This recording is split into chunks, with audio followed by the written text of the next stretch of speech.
Hello बच्चों। कविता 3 कविता के बहाने प्रसंग देखिए। प्रस्तुत पद्यांश हमारी हिंदी की पाठ्य पुस्तक आरोह भाग 2 में संकलित कविता कविता के बहाने से ली गई है, जिसके रचयिता श्री कुंवर नारायण जी हैं। इस कविता में कवि ने चिड़िया को प्रतीक मानकर कविता से तुलना की है कि कविता की जो सीमा है वह असीम है। देखिए, व्याख्या देखिए। कविता एक उड़ान है चिड़िया के बहाने। कवि कहता है कि चिड़िया की उड़ान के समान कविता की भी अपनी एक उड़ान होती है। कविता की उड़ान भला चिड़िया क्या जाने, अर्थात कविता की उड़ान को चिड़िया नहीं जान सकती, क्योंकि चिड़िया की जो उड़ान है वह सीमित होती है, लेकिन कविता की जो उड़ान है वह असीम होती है। बाहर भीतर इस घर उस घर। कविता जो है, कविता के जो भाव हैं वह एक घर के अंदर, बाहर इस घर दूसरे घर, कविता के पंख लगा उड़ने के माने, अर्थात कविता जो है वह अपने भाव रूपी पंखों के द्वारा, वह अपने भाव रूपी पंख लगा करके उड़ती है। चिड़िया क्या जाने, अर्थात चिड़िया जो कविता की उड़ान के विषय में नहीं जान सकती, क्योंकि चिड़िया जो कविता है, कविता के अंदर जो भाव होते हैं वह हम कभी भी उसको ग्रहण कर सकते हैं। जिस प्रकार से श्रोता जब भी किसी भी समय जब पढ़ता है कविता को, तो उसका जो रसवादन है, आनंद जो है, उसको हम प्राप्त कर सकते हैं। वह जो आनंद है वह असीम है, अनंत समय तक बना रहता है।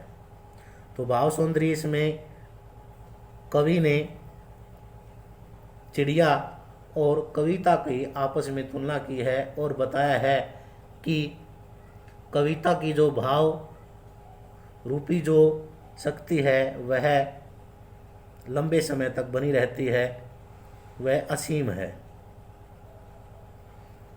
शिल्प सौंदर्य, कवि ने खड़ी बोली का प्रयोग किया है, मुक्तक छंद का प्रयोग है, प्रश्न शैली का प्रयोग है, प्रसाद गुण की प्रधानता है, शांत रस है, लक्षणा शब्द शक्ति का प्रयोग है, अनुप्रास अलंकार का और प्रश्न अलंकार का प्रयोग किया है। अब नेक्स्ट देखिए,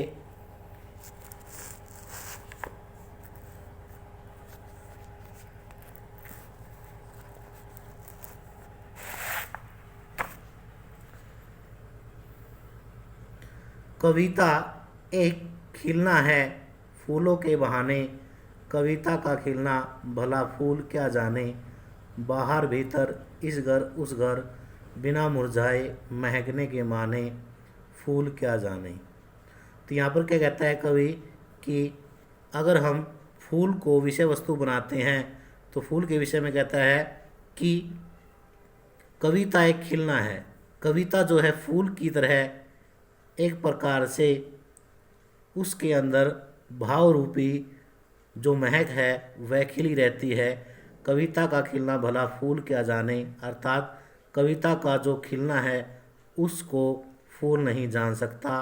बाहर भीतर इस घर उस घर, बिना मुरझाए महकने के माने, फूल क्या जाने, अर्थात कविता की जो भाव है वह एक घर दूसरे घर इस घर उस घर वो विद्यमान रहते हैं, बिना मुरझाए महकने के माने, अर्थात जो कविता के जो भाव हैं वह कभी भी मुरझाते नहीं। फूल क्या जाने, अर्थात फूल एक निश्चित समय के बाद मुरझा जाता है, लेकिन कविता के जो भाव हैं वह हमेशा बने रहते हैं।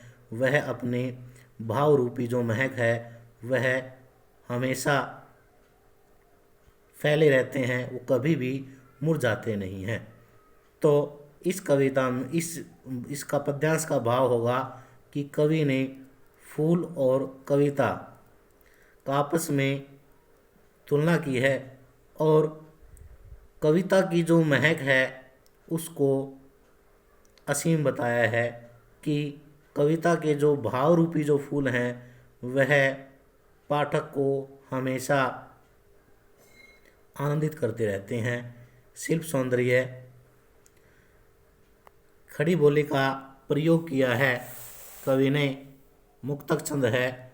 अनुप्रास और प्रश्नालंकार का प्रयोग किया है। शांत रस, लक्षणा शब्द शक्ति का प्रयोग हुआ है। तद्भव शब्दावली का प्रयोग हुआ है। इसको अच्छी प्रकार से देखना। धन्यवाद।